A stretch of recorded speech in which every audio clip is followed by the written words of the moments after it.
Hello, कैसे हैं आप सभी। पूरा उम्मीद और विश्वास कि आप सभी स्वस्थ हैं, मस्त हैं और अपनी परीक्षाओं की तैयारी में ज़बरदस्त तरीके से लगे हुए हैं। आज जो है केमिस्ट्री के मॉडल सेट का सेट नंबर 3 का सब्जेक्टिव क्वेश्चन आंसर हम लोग करेंगे और बिना रटे हुए जो है ना हम लोग याद भी करेंगे। बहुत लोगों का प्रश्न होता है कि ये कौन सा मॉडल सेट का जो है आप करवा रहे हैं, तो हम खुद बनाए थे केमिस्ट्री का जो है ना 5 गो मॉडल सेट और आपको 11 रुपया में दिए थे मॉडल सेट। उसका जो है हर एक 5 सेट का ऑब्जेक्टिव हम लाइव क्लास में करवाए थे और सब्जेक्टिव जो है ना 1 और 2 सेट का हम करवा दिए हैं। आज का जो क्लास है ये सेट नंबर 3 का है और सब्जेक्टिव आप अगर रट रहे हैं तो आपको याद नहीं हो रहा है, लेकिन आप इस वीडियो को देखिए और इससे पहले वाले भी वीडियो को देख लीजिए। आपको वीडियो देखने के अंत तक सभी क्वेश्चन के आंसर याद हो जाते हैं, है कि नहीं। चलिए तो आज की सभा को जो है हमने के शुरू करते हैं। तो आज का सेट नंबर 3 का पहला क्वेश्चन है कि नेटवर्क ठोस किसे कहते हैं, एक उदाहरण दीजिए। देखिए नेटवर्क ठोस को हमने के सहसंयोजक ठोस भी कहते हैं, तो याद रखिएगा। तो नेटवर्क ठोस वैसे ठोस जिसके अवयवी कणों के बीच जो है ना सहसंयोजक बंधन पाए जाते हैं उसी को हमने के क्या कहते हैं, नेटवर्क ठोस कहते हैं या सहसंयोजक ठोस कहते हैं। नहीं समझे, आइए फिर से समझाते हैं। वैसे ठोस जिनके अवयवी कणों के बीच का तो सहसंयोजक बंध पाए जाते हैं उसी ठोस को हमनी के कहते हैं नेटवर्क ठोस या सहसंयोजक ठोस। बात समझ गए। जैसे कि हीरा, ग्रेफाइट, ये सभी क्या हैं, सहसंयोजक ठोस हैं, सहसंयोजक ठोस के उदाहरण है। बात समझ गए, वेरी गुड। तो एगो उदाहरण भी पूछा था तो आप हीरा लिख दीजिए, ग्रेफाइट लिख दीजिए, 2 गो लिख दीजिए उदाहरण, है कि नहीं। चलिए नेक्स्ट क्वेश्चन है कि मूल प्रभाज की व्याख्या करें।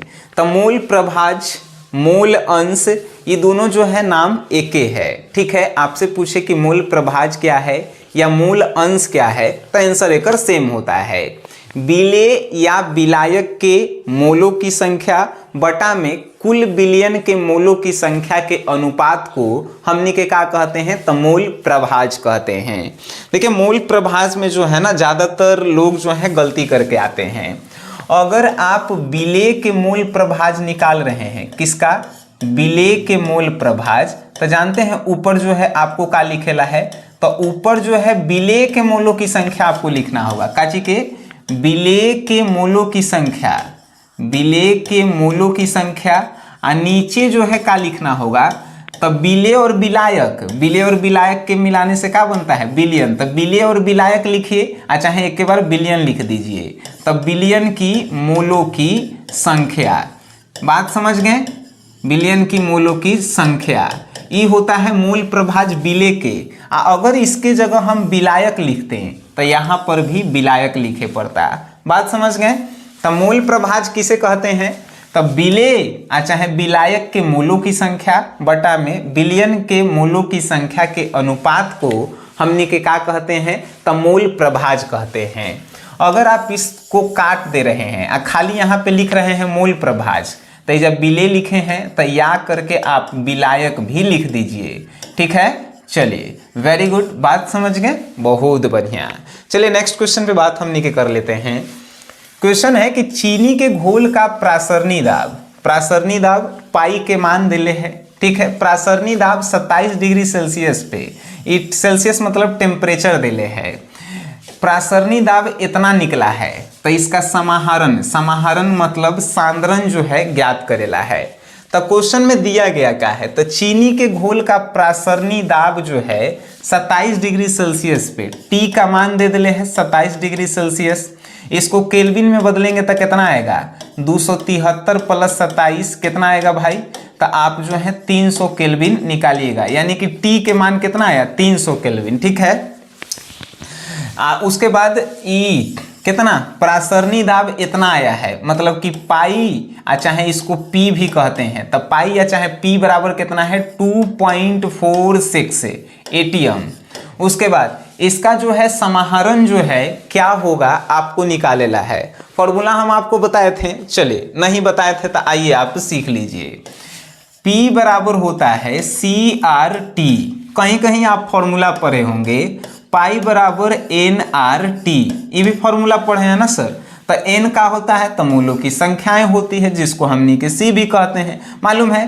तो p मतलब पाई होता है देख लीजिए, CNRT, तो ई वाला फॉर्मूला रखिए चाहे ई वाला फॉर्मूला रखिए, बात जो है बराबर होता है। हम ई वाला रख लेते हैं का चीज, p बराबर CRT। चलिए p का मान जो है देले था और c के मान निकाले ला कहा था। देख लीजिए क्वेश्चन में जो है जब आप आएंगे तो क्या कहेगा, समाहरण मतलब कि सांद्रण ज्ञात करेला है। तो हमने के c निकालेंगे तो c जब n आएगा तो n गुना में है, n आएगा तो भागा में, तो ई ओने चल जाएगा, यानी क्या होगा p बटा में RT आएगा, निकल गया। चलिए c के मान हमने के निकालेला है, p के मान कितना था भाई, तो देखिए p के मान कितना था p या चाहे पाई, ठीक है। तो 2.46 ATM, तो हम क्या लिखेंगे इजा 2.46, नीचे r के मान तो आप जानबे करते हैं कितना होता है 0.0821 होता है ना, तो क्या लिखेंगे 0.0821। और t के मान कितना निकाले थे 300 केल्विन आप निकाले थे। चलिए इसको जो है सॉल्यूशन करके हमको जो है आंसर कमेंट बॉक्स में लिख दीजिएगा, ठीक है। चलिए सांद्रण कितना आएगा, आई थिंक 0 पॉइंट कुछ आएगा, आप जो है ना कमेंट बॉक्स में हमको सॉल्यूशन करके बता दीजिएगा। नेक्स्ट क्वेश्चन पे बात कर लेते हैं हमनी के, विद्युत रासायनिक तुल्यांक की परिभाषा लिखें। विद्युत रासायनिक तुल्यांक की परिभाषा ध्यान से सुनिएगा क्या होता है। जब किसी वैद्युत अपघट्य के विलयन में 1 एम्पीयर की धारा 1 सेकंड तक प्रवाहित की जाती है तो इलेक्ट्रोड पर मुक्त होने वाली पदार्थ की मात्रा जो है विद्युत रासायनिक तुल्यांक कहलाती है। बात समझें, नहीं समझें तो फिर से जो है आंसर तनी सुन लीजिए। क्या कह रहे हैं, किसी वैद्युत अपघट्य के विलयन में 1 एम्पीयर की धारा 1 सेकंड तक प्रवाहित की जाती है तो इलेक्ट्रोडों पे मुक्त होने वाली पदार्थ की मात्रा को क्या कहते हैं, तब विद्युत रासायनिक तुल्यांक कहते हैं, ठीक है, याद रखिएगा। चलिए नेक्स्ट क्वेश्चन है 5वां नंबर कि निम्न प्रतिक्रियाओं का विद्युतीय सेल बनाइए। है जो है वो रिएक्शन दे दिया है, आपको कहा है कि विद्युतीय सेल बनाइए। देखिए लड़का वाला होता है ये सब बातें, लेकिन हम आपको सिखा दे रहे हैं, आपको जो है जीवन में दिक्कत नहीं होगा। देखिए एगो F है तो आपको जो है यहाँ पे जगह है इसीलिए बना रहे हैं। तो एगो FE पहले n वाला लिखेगा, लिख दिए, एकरा में एगो खारा पाई दे दीजिएगा, खारा पाई। अब ऐसा ढूंढिएगा कि F जो है आउ केने है, तो देखिए FE, तो यहाँ पर जो है FE आके गो प्लस है 2 प्लस है तो 2 प्लस दे दिए। अब जो है ना एकरा में 2 गो पाई दीजिएगा, काहे 2 गो पाई, तो अब ई हिले नहीं है। अब देखिए Cu2 प्लस और Cu, तो पहले आप क्या लिखे थे, तो पहले Fe लिखे थे तो उसके बाद Fe2 प्लस, अब उसके बाद क्या लिखेंगे, तो देखिए Cu2 प्लस, तो Cu2 प्लस लिखेंगे। अब कहेंगे सर Cu2 प्लस काहे लिखें, Cu काहे नहीं, तो पहले n वाला के लिखते हैं अभिकारक के, फिर जो है प्रतिफल के लिखते हैं, ठीक है। Cu2 प्लस, उसके बाद एगो खारा पाई और Cu, देखें कैसे लिखे हैं Fe, उसके बाद एगो लंबा पाई दीजिएगा और फिर Fe2 प्लस, ठीक है। फिर जो है Cu2 प्लस देख लीजिए और फिर Cu, एगो हम बना दिए हैं, एगो जो है आप बना दीजिए। अब कहेंगे सर एकरा में तो संख्या देले है 2 2, तो 2 2 तो सब में है, संतुलित करेला देले है, तो 2 को हटा देवेला है, अब बाकी आपको बनावेला है, तो अपना ही बना दीजिएगा, बिल्कुल बना दीजिएगा। पहले Fe3 प्लस लिखेंगे, उसके बाद Fe2 प्लस लिखेंगे, फिर Cl लिखेंगे, फिर Cl लिखेंगे, इस तरह आपको आता होगा ना।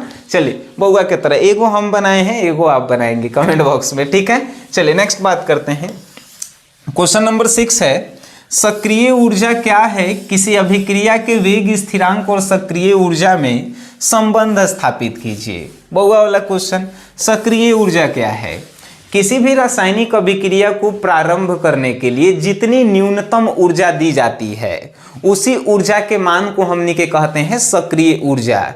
मान के चलिए कि घरे से आपको जो है मार्केट में जाना है, कम से कम जितना पैसा आपको दिया जाएगा वो पैसा ही कहलाएगा का तो सक्रिय ऊर्जा, ठीक है। तो वह होता है कि किसी भी अभिक्रिया को प्रारंभ करने के लिए जितनी न्यूनतम ऊर्जा दी जाती है उसी ऊर्जा के मान को सक्रिय ऊर्जा कहते हैं। बात समझ गए। उसी में कहा है कि किसी अभिक्रिया के वेग स्थिरांक और सक्रिय ऊर्जा में आप संबंध बता दीजिए। वेग स्थिरांक को K से सूचित करते हैं, सक्रिय ऊर्जा को E से सूचित करते हैं। तो ये दोनों में संबंध का है। आपको एगो फॉर्मूला हम कभी पढ़ाए होंगे केमिस्ट्री, अगर आप हमसे पढ़े होंगे तो K बराबर AE, मालूम है K बराबर AE माइनस EA बटा में RT, ई फॉर्मूला। तो ये होता है संबंध वेग स्थिरांक और केकरा में, तो सक्रिय ऊर्जा में। आपसे पहले सक्रिय ऊर्जा का परिभाषा लिख दीजिएगा, संबंध लिखेला कहेगा तो वेग स्थिरांक और सक्रिय ऊर्जा में निम्नलिखित संबंध है, ये वाला लिख के ब्रैकेट में घेर दीजिएगा। बातें हो गई खत्म। वेरी गुड मेरे शिकारियों। नेक्स्ट क्वेश्चन है कि प्रथम कोटि की अभिक्रिया के वेग स्थिरांक का मान जो है इतना दिले है, ठीक है, माने K के मान इतना दे दिले है। इस अभिक्रिया के 75% पूरा होने में कितना समय लगेगा? K के मान दे दिले है और T के मान पूछा है, तो आपको जो है मालूम होना चाहिए। आइए सर, अभी सबको जो है हमने के तनी कैंसिल करते हैं और नेक्स्ट पे आते हैं। K के मान कितना दिले है? 60 सेकेंड इनवर्स दिले है। T के मान आपसे पूछा है, ठीक है, कहा है कि 75% अभिक्रिया पूर्ण होने में कितना समय लगेगा। तो मान लेते हैं कि A बराबर कोई जो है अभिक्रिया 100% पूरा होती है, तो 75% यानी A माइनस X जो है का निकल के आएगा। तो 100 में से जो है आप कितना घटाएंगे? 75। 100 में से जो है X हम का मान लिए, 175 को मान लिए हैं, तो 75 को घटा दीजिए, तो A माइनस X के मान जो है कितना निकल के आएगा बालक? तो आएगा 25। आया 25? चले वेरी गुड, 25%। आप जो है वेग स्थिरांक के फॉर्मूला आप पढ़े होंगे, K बराबर 2.303 बटा में का होता है? T होता है। लॉग के जो है A बटा में A माइनस X होता है। ये फॉर्मूला हम आपको पढ़ाए थे नहीं? कोनो पढ़ ले होगा R बटा में R0, ऐसे पढ़ ले होगा ना, और वो में कोनो दिक्कत नहीं है, ठीक है। तो चलिए ये फॉर्मूला हम आपको पढ़ाए थे। देखिए तो हमने के K के मान दिले है, T के निकालेला है, तो T इन्हें पलट दीजिए, T तो 2.303 बटा में K और लॉग A बटा में का होगा? A माइनस X होगा। मालूम है ये सब बात? चलिए वेरी गुड बालक। T के मान निकालेला है 2.303 K के मान कितना दिले है? 60 दिले है। लॉग देखिए A के मान कितना था? A के मान 100 माने हैं ना आप। चलिए very good, 100 A minus X निकल के कितना आया है? 25 आया है ना। चलिए 25 काटेंगे तो कितना आएगा? 4 आएगा, ठीक है। तो T बराबर 2.303 बटा में 60 लॉग 4, यहाँ पे क्या आया? लॉग 4 आया। लॉग 4 के मान होता है गुने 0.602, लॉग 4 के मान होता है। गुना भागा कर देंगे, T के मान निकल जाएगा। इतना गुना भागा करे आता है ना? बताइए कमेंट बॉक्स में, कर आंसर हमारा बता दीजिए। बहुआ वाला क्वेश्चन है, ठीक है। चलिए नेक्स्ट क्वेश्चन की बात कर लें हम लोग। हाँ, 7 को क्वेश्चन हम लोग बना लिए हैं बड़ी जल्दी। आइए नेक्स्ट क्वेश्चन पे जो है अब हम लेके चलते हैं। क्वेश्चन आता है कि भौतिक अधिशोषण और रासायनिक अधिशोषण में मुख्य अंतर बताइए। अंतर लिखे लाएगा, एगो लंबा सा स्केल लीजिए और लंबा सा पाइप पार दीजिए, है कि नहीं? एक तरफ भौतिक अधिशोषण लिखेंगे, एक तरफ रासायनिक अधिशोषण, लेकिन ऊपर भी एगो लाइन लिखिएगा कि भौतिक अधिशोषण और रासायनिक अधिशोषण में निम्नलिखित अंतर होता है। लिख दिए। अब भौतिक अधिशोषण में आप क्या लिखेंगे? तो भौतिक अधिशोषण जो होता है उसमें जो है ना सक्रिय ऊर्जा की मान कम होती है, ठीक है। और जो है रासायनिक अधिशोषण में आप लिखेंगे कि सक्रिय ऊर्जा की मान जो है अधिक होनी चाहिए। भौतिक अधिशोषण में दूसरा आप लिखेंगे कि भौतिक अधिशोषण कम ताप पर ही हो जाता है, लेकिन रासायनिक अधिशोषण में लिखेगा कि रासायनिक अधिशोषण के लिए अधिक ताप की आवश्यकता होती है। एक और अंतर लिख दीजिएगा, भौतिक अधिशोषण उत्क्रमणीय होता है और रासायनिक अधिशोषण जो है अनुत्क्रमणीय होता है। 3 गो अंतर 2 नंबर ला काफी है कि नहीं? चलिए वेरी गुड। नेक्स्ट है क्वेश्चन कि समांगी और विषमांगी उत्प्रेरण के एक एक उदाहरण लिखें। चलिए बहुआ वाला क्वेश्चन है जो हम आपको जो है ना लगभग कितना चौथा चैप्टर में पढ़ाए ही होंगे। समांगी उत्प्रेरण और विषमांगी उत्प्रेरण। देखिए समांगी उत्प्रेरण का है, पहले समझिए आप। समांगी उत्प्रेरण जिसमें अभिकारक और प्रतिफल दोनों एक ही अवस्था में होता है उसे समांगी उत्प्रेरण कहते हैं। और विषमांगी उत्प्रेरण जैसे कि अभिकारक अलग होके और प्रतिफल अलग अवस्था में होके उसे हमनी के क्या कहते हैं, तो विषमांगी उत्प्रेरण। ठीक है, अब आप तो समझे होंगे नहीं, चलिए अब आपको तनी उदाहरण से लेके समझाते हैं। समांगी उत्प्रेरण मान के चलिए अभिकारक जो दो आप मिला रहे हैं वो दोनों गैस में है और जो उत्पाद बन रहा है वो भी गैस में है, तो वो कहलाएगा समांगी उत्प्रेरण। काहे कि अभिकारक और उत्पाद दोनों एक ही अवस्था में आया, गैस मिला के आप गैस ही बनाए हैं, तो वो है समांगी उत्प्रेरण। ठीक है सर।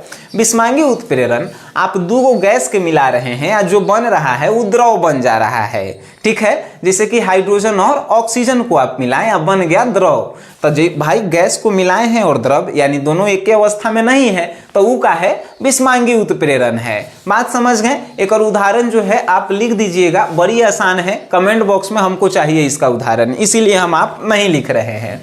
चलिए क्वेश्चन है कि एल्यूमिनियम धातु के निष्कर्षण में निक्षालन की क्या भूमिका होती है। चलिए बहुआ वाला क्वेश्चन है। एल्युमिनियम धातु का निष्कर्षण जब हमनी के करते हैं तो अशुद्धियां जो है ना वो उड़ जाता है, वाष्प बन के उड़ जाता है।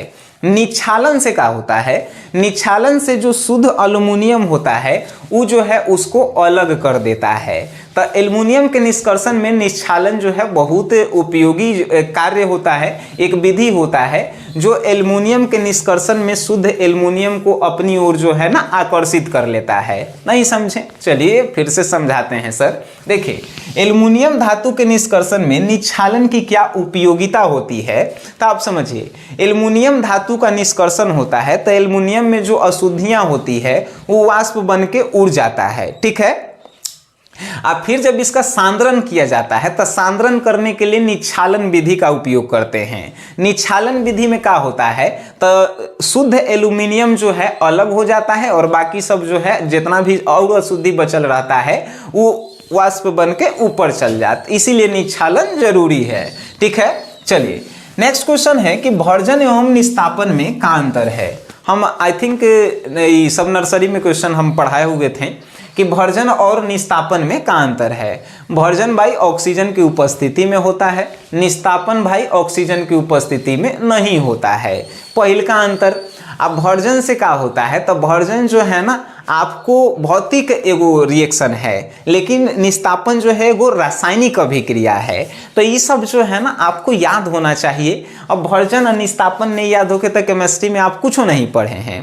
तो हम आपको दो अंतर बताए नु, एगो अंतर तनी अपने से जोड़ के अभी तनी बता दीजिएगा। तो क्या बताए हैं अभी अंतर, तो भर्जन जो है ऑक्सीजन की उपस्थिति में होता है, निस्तापन ऑक्सीजन की उपस्थिति में नहीं होता है। भर्जन जो है रासायनिक भौतिक अधिशोषण है, चाहे भौतिक अभिक्रिया है, निस्तापन जो है भौतिक अभिक्रिया नहीं है, रासायनिक अभिक्रिया है।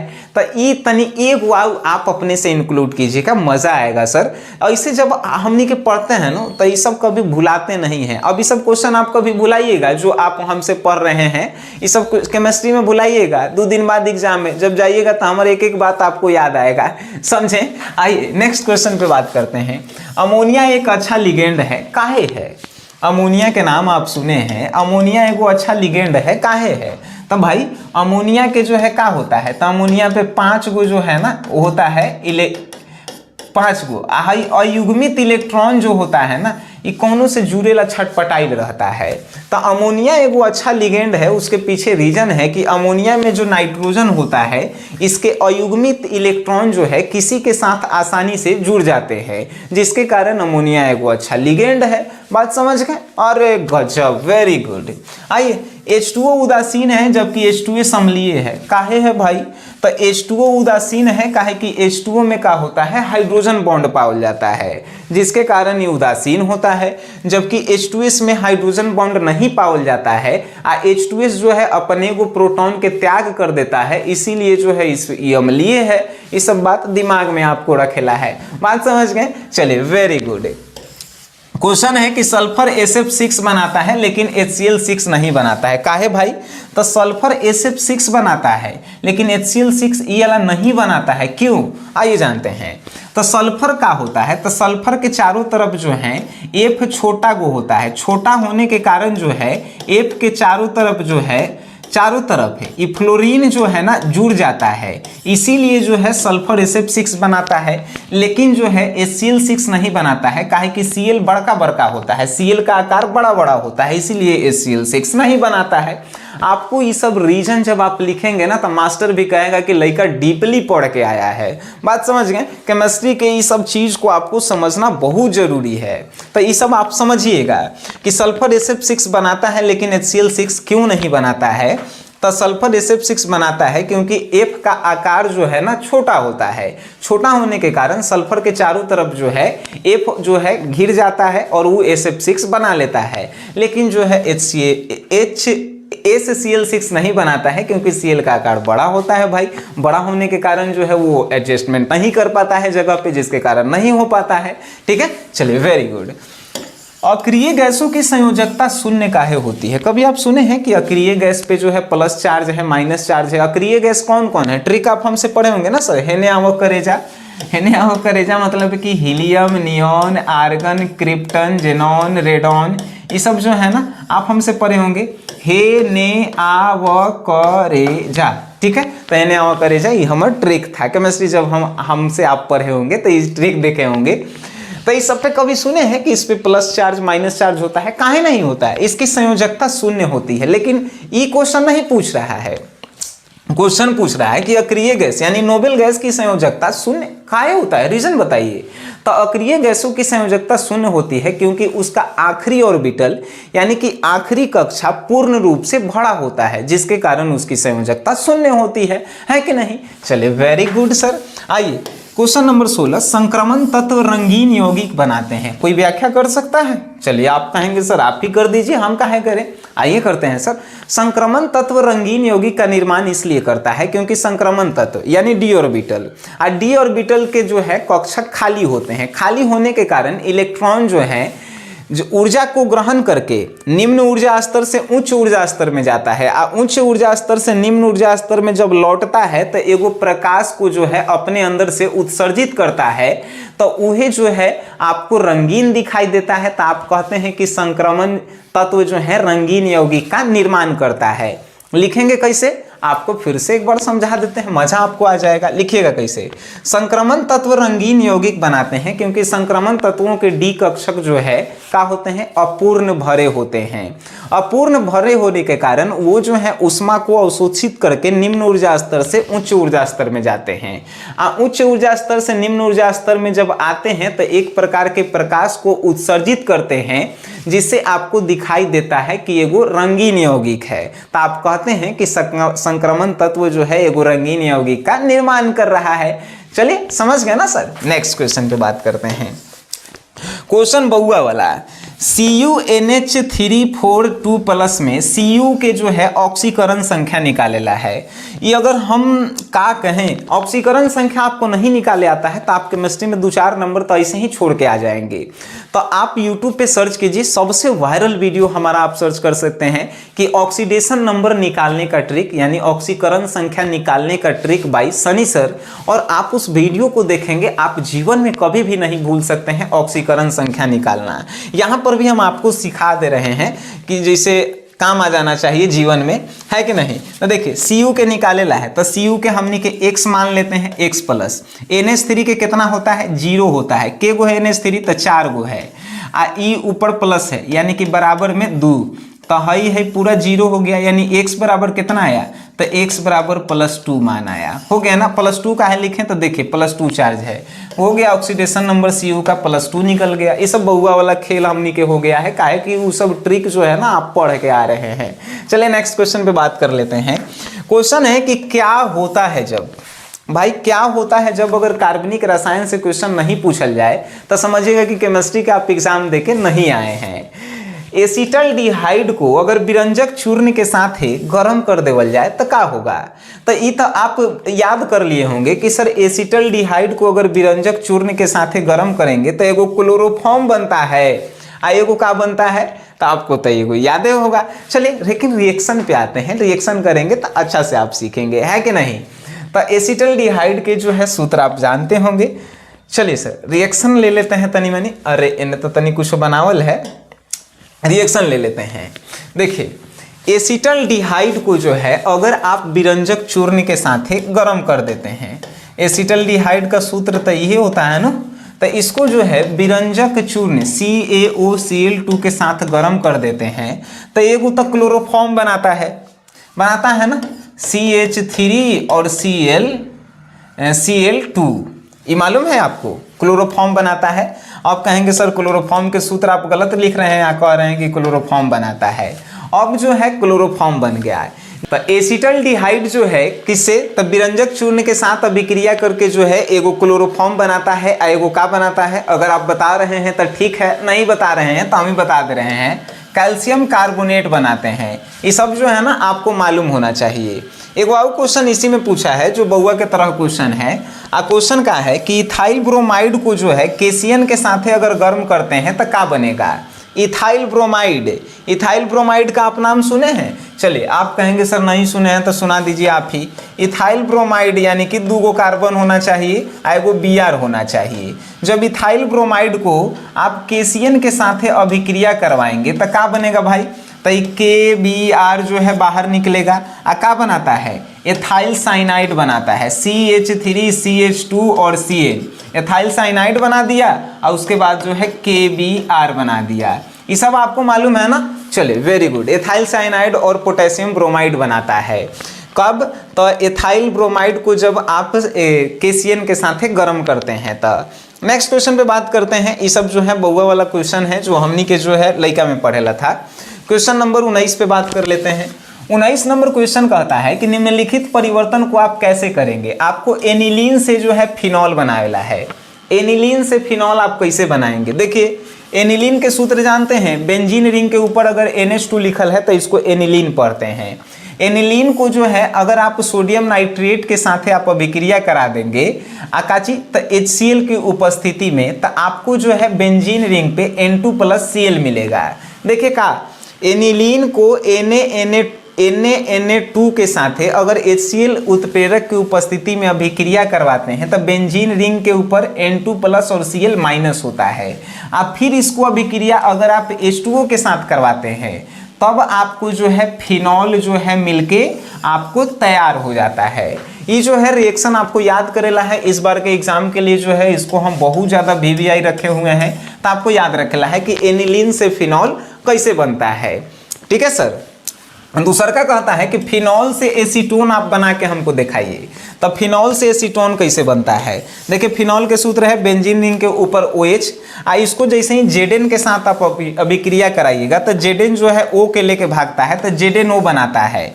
अब फिर बच गया का, तो बेंजीन रिंग के ऊपर H, यानी कि इस पूरे को हमने के बेंजीन पढ़ते हैं, मालूम है। जब इसी बेंजीन को जो है आप CH3COCl के साथ अभिक्रिया करवाते हैं तो एक में से H और एजा में से Cl, HCl जो है बाहर निकल जाता है, तब बच जाएगा का इसकी रिंग के ऊपर जो है का बचेगा CH3 और CO। तब बेंजीन रिंग के ऊपर CH3CO, तो इसी को तो हमनी के क्या कहते हैं भाई, इसी को तो एसीटोन कहते हैं, मालूम है आपको। तो ये जो है आपको याद होना चाहिए कि एनिलीन से फिनॉल कैसे बनता है और फिनॉल से एसीटोन कैसे बनता है, ये आपको आना चाहिए। एक और क्वेश्चन कहले था, इथेनॉल का जो है आपको N ब्यूटेन में बदलेला है। इथेनॉल मतलब कि CH3 और CH2 प्लस थी, इथेनॉल कहा है यानी OH। OH को जो है आपको काम में बदलेला है, तो आपको जो है N ब्यूटेन में बदलेला है, तो आप किसके साथ अभिक्रिया करवाएंगे। ये वाला जो है ना रिएक्शन आपको आना चाहिए, और नहीं आएगा तो फिर जो है समझिए क्या होगा। तो ये देखिए एथेनॉल हम लिखे हैं, एथेनॉल को जो है SOCl2 के साथ अगर आप अभिक्रिया करवाते हैं तो इथेनॉल क्लोराइड बनता है। इथेनॉल क्लोराइड को जो है जब आप एथेन सोडियम अभिकर्मक के साथ अभिक्रिया करवाएंगे तब आपको जो है N ब्यूटेन जो है आपको मिल जाएगा। N ब्यूटेन कहे का मतलब CH3 CH2 और C ट्रिपल बॉन्ड जो है CH। ठीक है, तो ये जो है N ब्यूटेन है, बात समझ गए। चलिए वेरी गुड। तो ये भी जो है ना रिएक्शन आपको पता होना चाहिए। ये रिएक्शन का था तो आपको याद होना चाहिए क्या कहा था।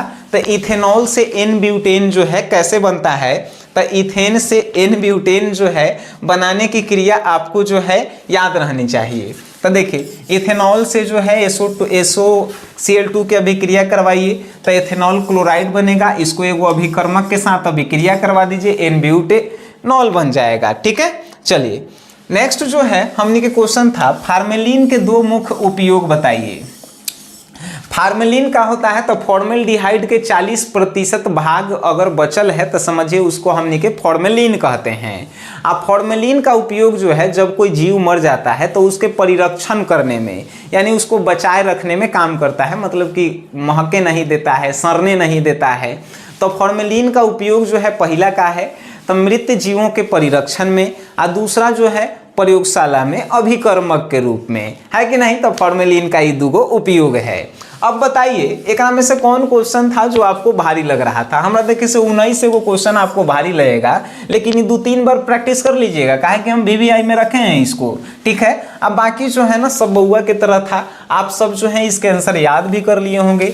और जैसे जैसे हम आंसर बोलते हैं ना उसको अपने बिना देखे हुए आप कॉपी में नोट किया कीजिए। जो सुनिए याद हो गया तो उसको कॉपी में नोट किया कीजिए, आपको जो है ना कभी आप नहीं भूल पाएंगे। और ऐसे ही केमिस्ट्री के जो है 2 और सेट बचल है, कल या परसों जो है ना वो भी खत्म हो जाएगा, चौथा और पांचवा। अब केमिस्ट्री कंप्लीट हो जाती है। और आप जो है ना अगर ऐसे केमिस्ट्री में पढ़ के आप 70 में 70 नहीं लाएं तो फिर आप हमारे नाम को डुबा देंगे। बात समझ गए। तो अगर आपको अच्छा लगता है तो इस वीडियो को आप शेयर कर सकते हैं। वीडियो जो है देखे हैं उसके लिए धन्यवाद।